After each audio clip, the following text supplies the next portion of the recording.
Hey, what's up? What's up? What's up? What's going on, everyone? Welcome to this Tuesday with Michelle. I am your girl, Michelle, bringing you the hottest trends this Tuesday. So, you may have noticed that these past two Fridays, we had conversations that were a bit more serious, talking about exes and breakups and that kind of stuff. So, these Tuesday episodes kind of keep things a bit light. So, we're not continuing on the theme of breakups in this one. We are going to be continuing on the trends train, okay? And today we are going to be talking about this trend, which is called outsourcing.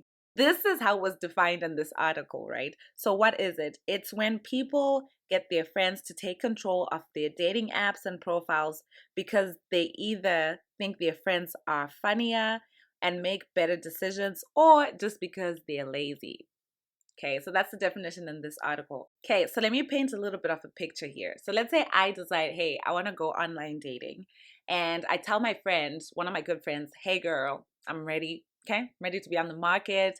Please, can you create a profile for me? So I'd give my friend access to my photos. I give them pretty much like access to do whatever they want. They get to, maybe they get to pick the apps I'm gonna be on, or I could pick the apps I want to be on. But basically I just tell them, here are all the photos, and then I'm like, just create a profile that you think would get some guys out there for me, right?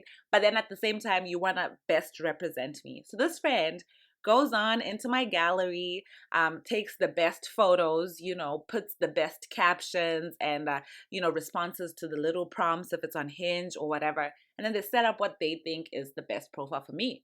The next thing is this friend continues to have all my passwords, and this person is the one who's swiping left or right, okay? And she's the person who's gonna decide, like, if somebody likes my profile, she gets to decide if I would like them back or not. So then my friend is the one who's pretty much like actively involved in whether I get matched to someone or not. So my friend is the one who's doing that. Once the match has happened, my friend is the one who's still continuing to have conversations with these people, right?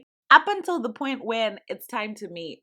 And again, of course, outsourcing could look very different. It could be like you're just outsourcing the part where your profile is being set up. But in this case, I'm talking about you're outsourcing everything from the profile setup to the matching process to the having conversation part. So all I get involved with really, guys, is I just show up. I just show up for the dates. So having painted this picture, what are my thoughts on this?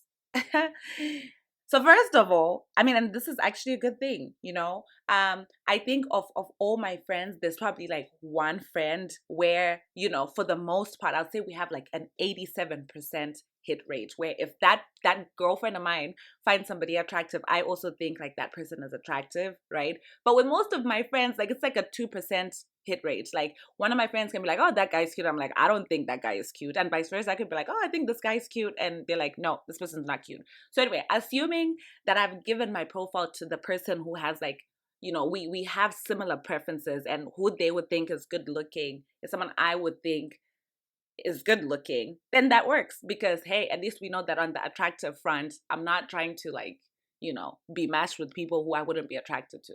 But the truth of the matter is, even still, sometimes someone can look at the profile and think that I would think the person is attractive, but then I then see the person and I'm just like not attracted to them. So all of that to say, for me, I don't think that I could ever outsource that whole process to a friend and just be like, okay, from the profile setup to the matching to the having conversation, like I'm giving you full reign on that. And then I'll just show up for the date. Because I also think that a big part of having conversation with people, let's say we've gotten past the swiping part, we've gotten past the matching. We want to see if there's chemistry when I'm texting somebody, right? And like, the good thing is God created all of us differently. And if somebody's going to be messaging my friend and not messaging me, they could form like a connection, right? Because maybe my friend finds what this person is saying funny, and she's like, oh, I think this guy would be great for you. But then I actually don't think the person is funny, right? So I think there's like a lot of stuff that's missed when you outsource, because ultimately somebody else is having a conversation with someone and then deciding like, oh yeah, it's a good thing to meet up with this person. And then what happens if your friend is funnier than you are, and then you show up on the date and your date is just like, well, this feels like a different person. Like this person is actually not funny in real life. Or the opposite, where this person thinks like, they want someone who's not like a funny person, and your friend is not funny, right? And they think, oh, they're meeting this person who's not a funny person. And then this clown, okay, not a clown, okay? I'm a funny person and I'm not a clown. But what I'm saying is that obviously, if someone wants somebody who's more on the serious side about everything, like, and then I show up, I'm trying to have a good time, I'm trying to laugh and all of that stuff, this person will be like, what in the scammery is this? So that's why I just think that people should do their own texting or own messaging. People should do their own like swiping and their own matching. However, I do understand that, as people, progress in life, it could be like career and all of that stuff, right? You could get to a point where you just don't have time to be online dating, because it's a lot of time, it's a lot of effort, it's a lot of like swiping left and then barely swiping right, barely matching, or like you match but then things just go wrong in conversation. There's just so much that's involved in this process that, yeah, sometimes you really just don't have the time to do it, and the best thing for you to do is to outsource. But if your reason for outsourcing is laziness, I would just say, you know what, just, let's just try get over that lazy part of it and just do it yourself, so that you can see if you're actually going to connect with someone before you waste each other's time and meet up, right? Because people are different, and if someone was talking to your friend, they were not talking to you ultimately. You guys know me, and this is my department of passion. So I was on the online being Google. Like, I was on Google and I was looking up like this whole outsourcing and dating. Tell me how I bumped into this article, which I'm gonna put the link in the description box. So if you want, you can like go read it. Apparently, this is actually a thing, guys. Like, there's a thing called virtual dating assistants, and basically, it's like a company. Like, I guess you can think of like a company that has in this article. I think this company has like 80 people who are hired. Like, this is their job, guys. Like, this is their job, and they're called virtual dating assistants. And this article was talking about how there are actually three parts to the process. And so some of these employees are gonna be profile writers. And so you pretty much like go to this company and you tell them, hey, I want to be online dating.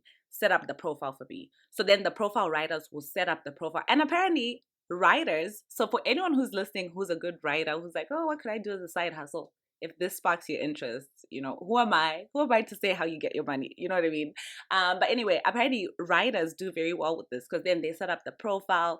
Obviously the grammar is going to be on point, and I'm guessing they're going to put your best foot forward on your behalf in terms of your photos and all of that stuff.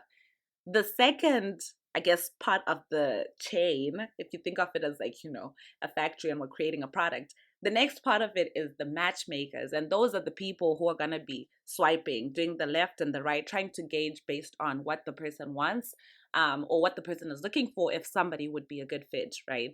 So those are the matchmakers. And then the last piece of it, these people are called the closers.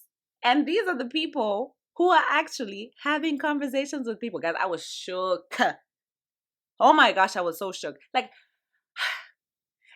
I've never imagined that, like, I could be messaging somebody and well, okay, not, the thing is, yes, I do actually believe, obviously, that catfishing is a thing, right? But this is actually not considered catfishing. It's actually not considered illegal at all, actually.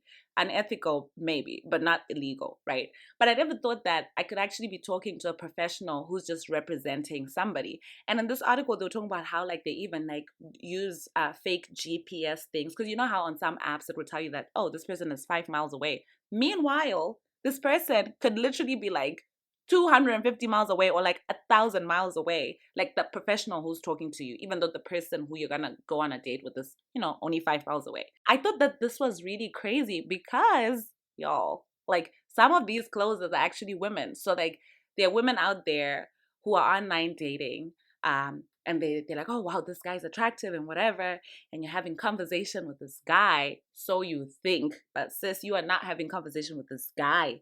You're having conversation with a woman who's probably your age, So I was like, wow, I'm just so shook, guys. But anyway, I'm just really curious to hear what you guys think about outsourcing, whether it's from the friend's perspective or if it's from like the professional perspective. Have you ever taken that, I guess, that job, to swipe on behalf of your friend or whatever? Have you had conversations? are there success stories out there? Because I really want to hear that. I want to hear if there are any success stories from this.